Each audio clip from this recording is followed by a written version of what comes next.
Her name was Liza, and she was the best thing that ever happened to me. We met by accident, although I believe there are no accidents when it comes to true love. I was on a work trip in Kiev. She was sitting in the cafe across from me, flipping through a book, sipping coffee, and when she looked up at me, I forgot why I came there in the first place. I'm not the kind of guy who walks up to strangers, but with her, it felt like I already knew her. Her smile, her voice, something in her eyes, something painfully familiar. We talked for hours, and from that moment, we were inseparable. It was like something out of a movie. Shared travels, late-night talks, little arguments, and grand reconciliations. She was my mirror, smart, ironic, emotional. Her gaze felt like looking into my own childhood. She had the same books on her shelves, the same favorite films, the same songs in her playlist. And she understood me, without words. A year later, I proposed. She cried. I cried. It was the happiest day of my life. Wedding planning consumed both of us. Liza handled the dress. I took care of the restaurant and the guest list.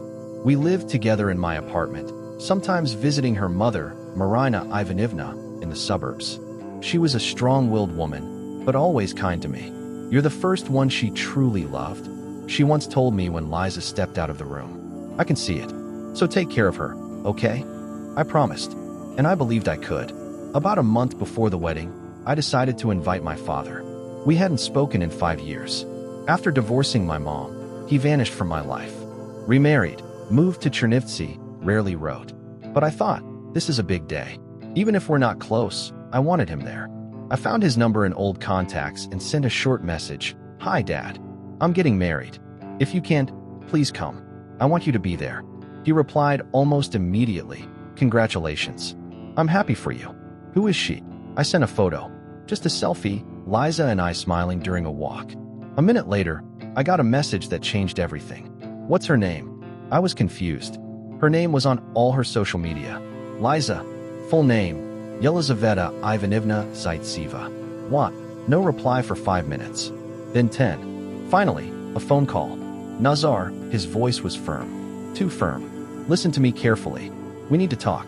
In person. Without Liza. As soon as possible. What happened? Just come. Today. Please. His tone scared me. I thought maybe he disapproved. Maybe he was jealous. Maybe something was wrong with her family. Stupid thoughts. But I agreed. I told Liza I had some urgent work matters. She nodded, slightly worried. I got in the car and drove to Chernivtsi. Dad met me in silence. He looked older, thinner. He led me to his room, pulled a dusty old box from the closet, and placed it on the table.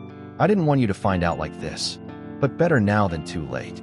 He pulled out photographs, letters, documents, and among them, an old photo of a young Marina Ivanovna standing next to him. This is Liza's mom. I couldn't believe my eyes. Yes, we were together before you were born. She got pregnant, but it was complicated. Her family disapproved. So did mine. She left. I didn't even know if she had the baby. But later, I found out she had a daughter. Possibly mine. The world stopped. His voice echoed off the walls. You're saying Liza is my sister? He lowered his eyes. I clutched my head. This can't be. I'm not certain, but everything points to it. And I can't stay silent, Nazar, or you'll make the biggest mistake of your life. I looked at the papers, the photo, my father's face, and something inside me broke.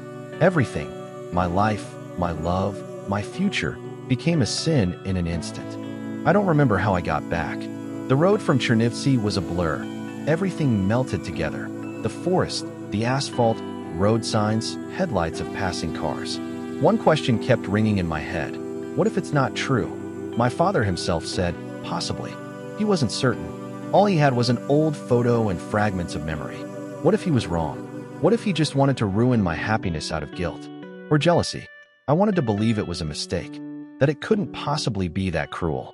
That Liza, the woman I loved beyond reason, couldn't be my sister. When I got home, she was already asleep. I lay down quietly beside her. Didn't touch her. Just lay there and listened to her breathing. It used to calm me. That night, it made me feel like a monster. The next day, I couldn't look her in the eyes. I avoided her touch. She noticed. What's wrong? She asked over breakfast. You're different. Everything's fine. Just tired. I lied. Is it the wedding? We can take a break if you want. Not cancel, just breathe for a bit. I watched her worry. watched how sincerely she tried to understand, and I felt even worse. "Tell me, do you know anything about your father?" I asked suddenly. Liza froze. Her spoon stopped midair. "No, I mean, Mom never talked about him. I asked when I was a teenager. She just said, it's not important. That's all. And you never tried to find him?" "I did. Once. I found a man with the same last name I had before I turned 18. I messaged him. He replied he didn't know anything. I stopped after that." I nodded, said nothing, though inside, everything was burning. I needed the truth. Not guesses, not maybe, but a clear yes or no, or I'd lose my mind.